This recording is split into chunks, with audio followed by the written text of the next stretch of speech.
United nation framework convention on climate change की corp 31 होगी इस साल, अक्टूबर नवंबर में है इस साल। ठीक है, यहाँ पे जो प्रायोरिटी निकल के आ रही है इस साल, जो प्रायोरिटी हम लोग बना रहे हैं इसके ऊपर, वो है इलेक्ट्रिफिकेशन। ठीक है जी, हम लोगों ने इस बार जो चीज़ के ऊपर एम्फोसाइज किया, हम लोगों ने नहीं, जो यहाँ पे इस टाइम पे यहाँ की प्रेसिडेंसी ले रहे हैं, प्रेसिडेंसी कहाँ पे होने वाली कॉप 31 की, that is going to be in, it is going to be in तुर्की। ठीक है, तुर्की के जो अंतालिया सिटी है वहाँ पे होने वाली है। तो इसके जो एनवायरनमेंट मिनिस्टर, जो कि इसके प्रेसिडेंट डेजिग्नेट हैं इस साल के, अभी यहाँ पे जो है मिनिस्ट्रियल मीटिंग हुई थी, तो वहाँ पे इन्होंने एजेंडा रखा है। ये एजेंडा क्या है कि हम लोग ग्लोबल स्केल पे जो एनर्जी कंजप्शन है उसको इलेक्ट्रिसिटी की तरफ शिफ्ट करना है। ठीक है, इलेक्ट्रिसिटी की तरफ शिफ्ट करने का मतलब क्या है कि अब जो भी हम एनर्जी कंजप्शन कर रहे हैं, इंसान जो है जो एनर्जी कंजप्शन करना है 3 एस्पेक्ट्स में कर रहा है। ठीक है, याद रखना है 3 एस्पेक्ट्स में। पहला, जो हम लोग बिजली उत्पादन करते हैं और उसको इस्तेमाल करते हैं। दूसरा,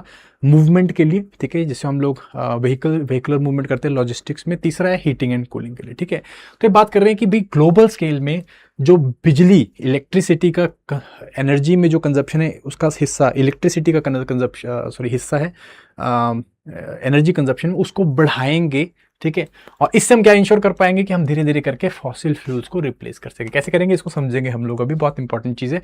एंड वेरी वेरी थिंग, अगर इसे हम लोग कहीं ना कहीं इम्प्लीमेंट कर पाए, कंसेंसस बिल्ड कर पाए, तो this can be a very very good thing also. ठीक है, समझेंगे इस चीज़ को हम लोग। ओके, तो this has been given the top most diplomatic priority COP 31 की लिए। ठीक है, पहले हम समझते हैं कॉप 31 है क्या। ठीक है, पहले United nation framework convention on climate change, last में बताऊंगा।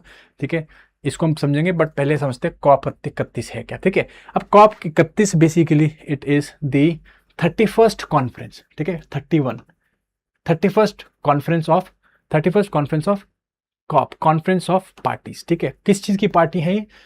एक कन्वेंशन की, that is United nation framework convention on climate change. ठीक है, सो एक कन्वेंशन है UNFCCC, United nation framework convention on climate change. ठीक है, नाम से चल रही कन्वेंशन किसके ऊपर कर रही है बाम? क्लाइमेट चेंज को रोकने के लिए। क्लाइमेट चेंज कैसे हो रहा है? Global warming. ग्लोबल वार्मिंग कैसे हो रही है?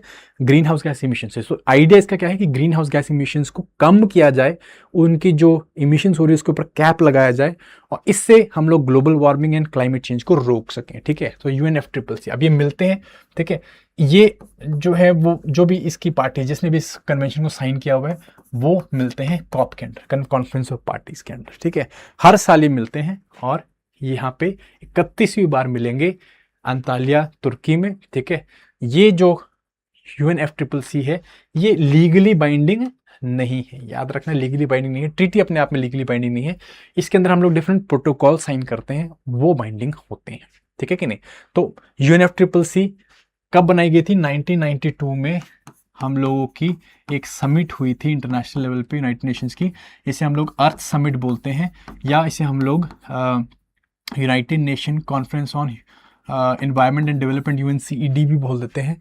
और इससे हम लोगों ने एक संस्थान या कन्वेंशन बनाई थी UNFCCC। ठीक है, वहाँ में पता चल गया था कि भाई हम लोग ग्लोबल क्लाइमेट चेंज कर रहे हैं, ग्लोबल वार्मिंग हो रही है, टेम्परेचर राइज कर रहे हैं, तो उसको रोकने के लिए UNFCCC बनाई।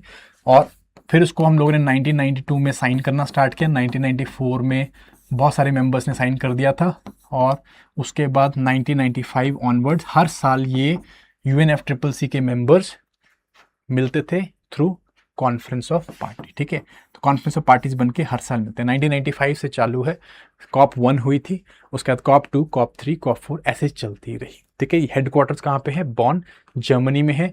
198 मेंबर्स है, नियर यूनिवर्सल मेंबरशिप है। एक कंट्री जो है इससे बाहर निकलने की कोशिश कर रही है, कौन सी? कमेंट सेक्शन में बताओ। पिछले साल उन्होंने फॉर्मली बोल दिया वैसे हम लोग बाहर निकल रहे हैं। ठीक है जी, तो कौन सी कंट्री है अब जरूर बताओ। ठीक है, एनीवेज, सो डोमेन क्या है? ग्रीन हाउस गैस इमिशंस को रिड्यूस करना है, हर साल मिलते हैं। एक हमने प्रोटोकॉल यहाँ पे साइन किया था, क्योटो प्रोटोकॉल। कॉप 3 में हम लोगों ने इस प्रोटोकॉल के बारे में बात करी थी क्योटो में, एंड इसको क्योटो प्रोटोकॉल बोला गया। ठीक है, दो क्योटो प्रोटोकॉल अब डेड हो गया है। यहाँ पे क्या था कि जो डेवलप कंट्रीज थे वो इमिशन, जो ग्रीन हाउस गैस इमिशन है, कार्बन डाइऑक्साइड इमिशन है, उनको ऊपर बाइंडिंग कट्स ले रही थी। ठीक है, डेड हो गया। ठीक है, एपिक फेल हुआ ये।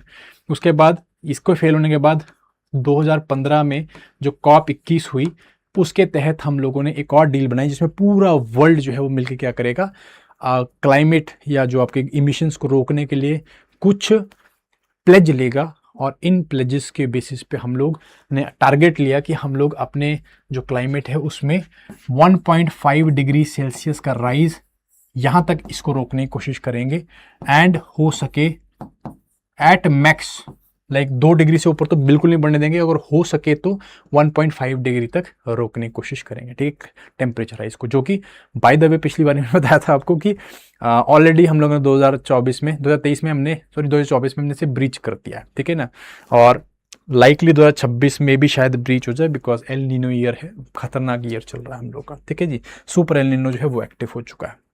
एनीवेज, लास्ट ईयर की जो कॉप है कॉप 30 बेलम ब्राजील में हुई थी यहाँ पे, ठीक है कि नहीं, बेलम पैकेज हम लोगों ने यहाँ पे देखा था, और अभी जो है ये अंताल्या में होने वाली है, ठीक है कि नहीं। आई होप थोड़ा सा बैकग्राउंड आपको मिल गया होगा, यहाँ पे इंपॉर्टेंट है बैकग्राउंड, ठीक है कि नहीं, यस।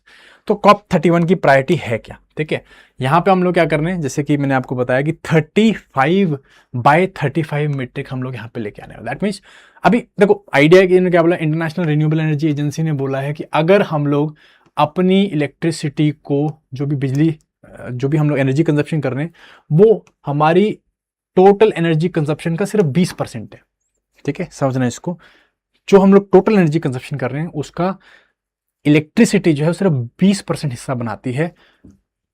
आयरनी का बोलना है कि अगर हम इसे 20% इंक्रीज करके 35% कर दें बाय 2035, तो शायद हम अपने 1.5 डिग्री क्लाइमेट जो हम लोग का इंडिकेटर है या वो हमारा जो मार्क है उसको हम लोग ब्रीच ना करें, हम लोग वहां पे उससे पहले रुक जाएं, या एटलीस्ट उसको मेंटेन करने के लिए हम लोग के पास इनफ टाइम हो जाएगा, ठीक है कि नहीं।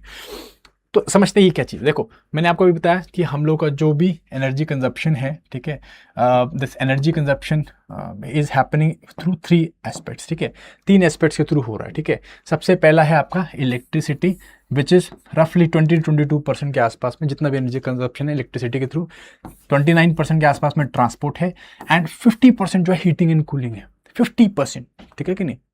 जैसे एग्जांपल देता हूं आपको, इंडस्ट्री में स्टील इंडस्ट्री अगर आपने सुना होगा तो स्टील, आयरन स्टील इंडस्ट्री, तो आयरन बनाने के लिए क्या लगता है, गर्म करना पड़ता है ना, ठीक है जी। हम लोग क्या करते हैं, हम लोग जो ओर है उसको गर्म करते हैं, हीट करते हैं, सुपर हीट करते हैं। वो हीटिंग कहाँ से हो रही है, वो हीटिंग यहाँ से होती है, बिजली से हीट नहीं करते हैं हम लोग, उसको कोयले से हीट करते हैं या किसी और पदार्थ से यूज करते हैं। आप अगर हम लोग पीछे जो आप घर में टाइलें लगाते हैं, टाइल इंडस्ट्री कहाँ से हीट होती है, LNG हम लोग यूज़ करते हैं।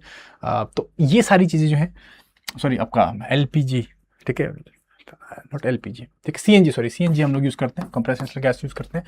तो हीटिंग जो है वो हीटिंग से होती है, ठीक है, या इससे होती है, ठीक है, that is part of heat.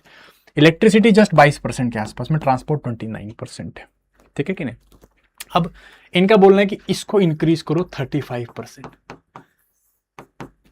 क्यों करो 35% इंक्रीज, क्योंकि हम लोग जितनी भी इलेक्ट्रिसिटी एडिशन, इलेक्ट्रिसिटी जो हमारी इंस्टॉल्ड कैपेसिटी अब हम ऐड कर रहे हैं, most of it is coming from where, it is coming from renewable से निकल रही है, ठीक है।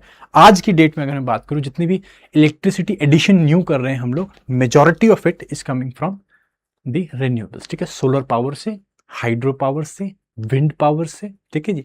इन रिन्यूएबल सोर्सेज से हम लोग नई इलेक्ट्रिसिटी ऐड करें। तो कहने का मतलब है, अगर हम इन सेक्टर्स में भी धीरे धीरे जो है इलेक्ट्रिसिटी को ऐड करें, तो हमारा इलेक्ट्रिसिटी का शेयर जो है 35% हो जाए, तो इससे क्या होगा कि ये जो इलेक्ट्रिसिटी हम यूज कर रहे हैं वो जनरली रिन्यूएबल से आ रही है, नॉन फॉसिल से आ रही है, तो कहीं ना कहीं इमिशंस कम होंगे। ये लॉजिक लगाया जा रहा है यहाँ पे, ठीक है कि नहीं। सो इससे इंपॉर्टेंस क्या है, हम लोग क्या चीज कर पाएंगे, जो हार्ड टू अबेट एरियाज हैं, जहां पे डीकार्बनाइजेशन हम लोग कर नहीं पा रहे हैं, उसको हम लोग कर पाएंगे, ठीक है कि नहीं। क्लीन पावर जनरेशन से जो हम लोग डायरेक्ट जो एंड यूजर्स है, जैसे कि हम लोग ट्रांसपोर्ट सेक्टर है या जो बिल्डिंग सेक्टर है, जहाँ पे इंडस्ट्रियल सेक्टर है, उसको हम लोग इलेक्ट्रीफाई कर देंगे। तो ये वो रीजन है जहाँ पे कि हम लोग इमिशंस को प्रॉपर्ली ट्रैक नहीं कर सकते हैं, फॉसिल फ्यूल को फेज आउट करना डिफिकल्ट है, उनको हम लोग यहाँ पे इलेक्ट्रिसिटी के अंदर लेके आएंगे। तो क्या होगा कि भी वो बिजली यूज कर रहे हैं, अब उनका कोई लेना देना नहीं कि वो मतलब कि इलेक्ट्रिसिटी जो है कहाँ से लेके आ रहे हैं, बट इलेक्ट्रिसिटी हम लोग जब by default non fossil fuel से जनरेट करेंगे तो फायदा होगा, ठीक है कि नहीं। एनर्जी एफिशिएंसी इंक्रीज होगी, ठीक है।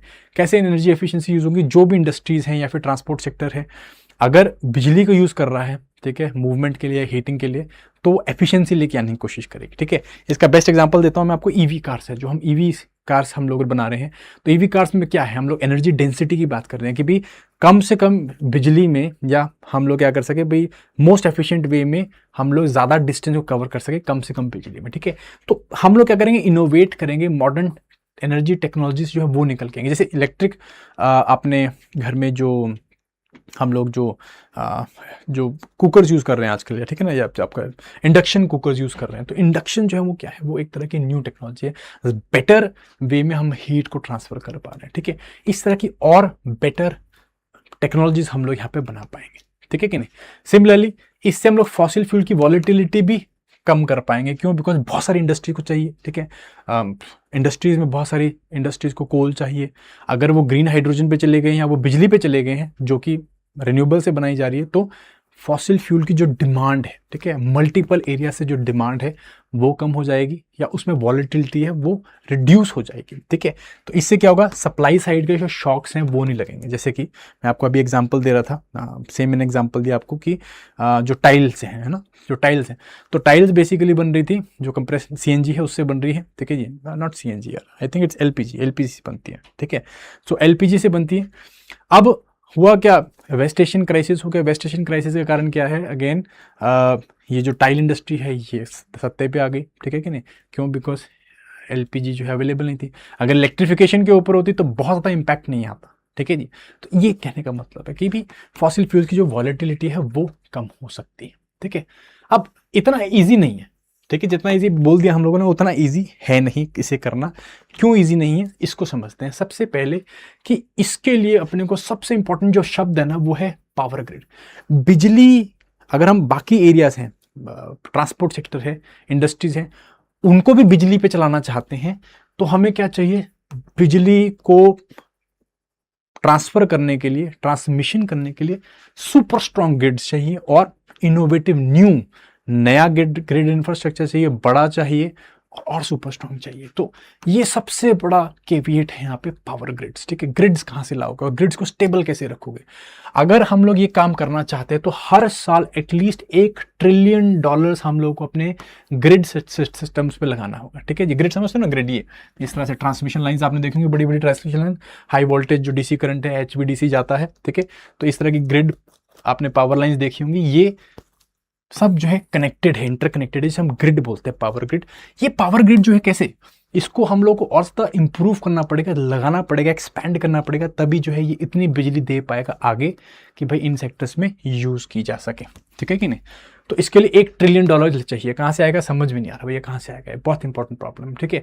दूसरा, अब होगा क्या, अगर हमने इलेक्ट्रिसिटी, मान लो इलेक्ट्रिसिटी 35% कर भी दिया, बट इलेक्ट्रिसिटी आएगी कहाँ से, ठीक है ना, बिजली आएगी कहाँ से। ऐसा अगर हम लोग कर दिए कि भी 35% हो गया, लेट्स से ट्रांसपोर्ट सेक्टर और इंडस्ट्री में हम लोगों ने करके इतना 35% अपना टारगेट अचीव कर लिया, बट बिजली कहाँ से आ रही है, बिजली आएगी, has to come from renewables, ठीक है जी, रिन्यूएबल से आएगी, तभी जो है फॉसिल फ्यूल के ऊपर डिपेंडेंस कम होगा ना, तभी तो इमिशंस कम होंगे। नहीं तो अगर बिजली हमने बनाई और वो भी हमने फॉसिल फ्यूल से बना दी तो बात तो एक ही हो गई, है कि नहीं। तो रिन्यूएबल से करने के लिए प्रॉब्लम क्या है, रिन्यूएबल्स हैं मतलब फ्लक्चुएट करते हैं, ठीक है जी, डिमांड के साथ मीट नहीं करते, डिमांड सप्लाई मीट नहीं करती है। क्यों, क्योंकि रिन्यूएबल, जैसे सोलर की मैं बात करूँ तो सोलर चलता है दिन में, ठीक है कि नहीं, सोलर चलेगा आपका दिन में चला, ठीक है, बहुत बढ़िया, बिजली जो है पैदा हो रही है, बहुत बढ़िया, ग्रिड में भेजी जा रही है, पर शायद दिन में उतनी डिमांड नहीं हो। क्यों, क्योंकि जो आपकी ईवी कार्स हैं वो तो शाम को 7 बजे आके चार्ज होंगी ना, ये सुनो 7 बजे आके चार्ज होंगी, तो 7 बजे जब सारी दुनिया आके लगा दिया हम लोगों ने कि भाई ईवीज खरीदो, ट्रांसपोर्ट सेक्टर को हम लोग सडनली क्या कर रहे हैं, हम लोग उसको ईवी में ले आए, सारे लोग रात को 7 बजे जाके चार्ज पे लगाएंगे, तो क्या होगा, ग्रिड उड़ जाएगा, ठीक है कि नहीं।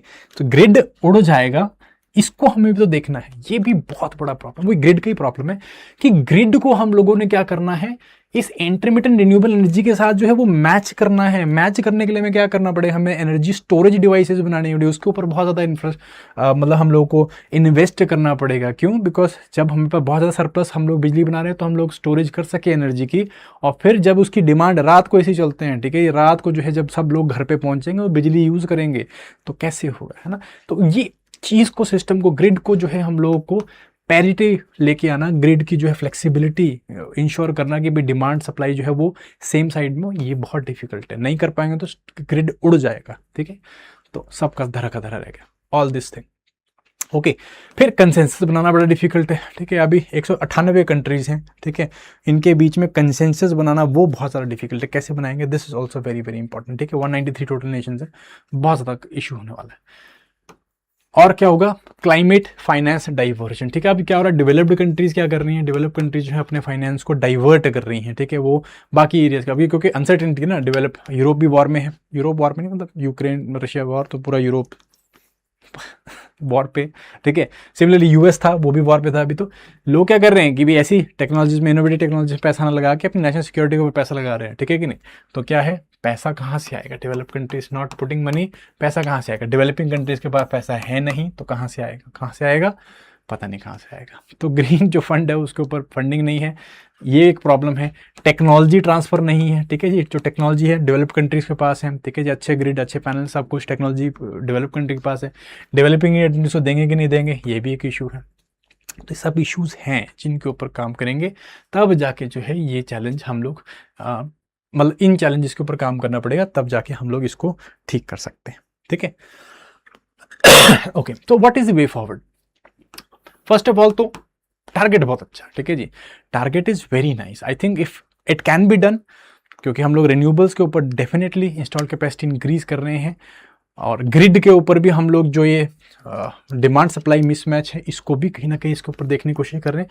तो अगर हम इस टारगेट को कोडिफाई कर पाए, ये बहुत अच्छा हो जाता है। जो अंतालिया डिसीजन है वहाँ पे अगर हम इस टारगेट को कोडिफाई कर दे, जैसे हमने COP 28 में ये अपने रिन्यूएबल्स के गोल को ट्रिपल कर दिया था ना, ऐसे अगर हम लोग इसको कोडिफाई कर दे कि ये हमारा टारगेट है, तो चलो 35% नहीं पहुंचेंगे, 28% पहुंचेंगे, 30% पहुंचेंगे, बहुत बड़ा जंप होगा 20% से, ठीक है कि नहीं।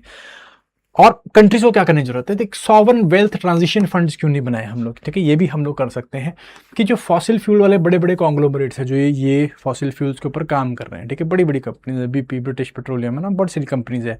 तो ये कंट्रीज के ऊपर हम लोग इस तरह के टैक्सेस क्यों नहीं लगा रहे, विंडफॉल प्रॉफिट टैक्सेस क्यों नहीं लगा रहे, इनसे जो पैसा है उससे हम लोग इसको फंड क्यों नहीं कर रहे, अपने ग्रिड्स को जो है मॉडर्नाइज क्यों नहीं कर सकते हैं, ये कर सकते हैं, ठीक है जी। क्रॉस बॉर्डर टेक्नोलॉजी ट्रांसफर की बहुत ज़्यादा जरूरत है, हम लोग को इंश्योर कर रहे हैं कि भाई जो इलेक्ट्रिक, जो भी मतलब आपके जो ये बैटरी स्टोरेज डिवाइसेस हैं या इस तरह की जो चीज़ें, जिससे कि हम लोग ग्रिड में पैरिटी ला, या ग्रिड में जो डिमांड सप्लाई मिसमैच है उसको ठीक कर सकें, इसका एक्सेस देना बहुत ज़्यादा जरूरी है। डेवलप्ड से डेवलपिंग कंट्रीज को भी ये इन्फोर्स करना पड़ेगा। एंड सबसे बड़ी बात है, जो क्लोज इन नेबर्स हैं जैसे कि साउथ एशिया, तो साउथ एशिया जो है एक साउथ एशियन ग्रिड के ऊपर काम कर सकता है, ठीक है जी। सो इस तरह के रीजन्स के ऊपर जैसे सिंगल यूनिफाइड ग्रिड बनाई जाए, और इससे हम क्या कर सकते हैं, बेटर मैनेजमेंट कर सकते हैं लोड की, और कहीं ना कहीं सारे जो है इसका फ़ायदा उठा सकते हैं। तो इस तरह कुछ हम लोगों को वे फॉरवर्ड डेफिनेटली करने की जरूरत है। That is how we can move forward with this 35% electrification target. I think it's a good initiative. अगर इसे लिया जाए तो डेफिनेटली इलेक्ट्रिफिकेशन हम लोग कर रहे हैं, अगर हम बाकी दोनों सेक्टर्स के ऊपर भी कहीं ना कहीं इलेक्ट्रिफिकेशन लेके आए तो काफ़ी कुछ अच्छा किया जा सकता है। So that was this particular topic.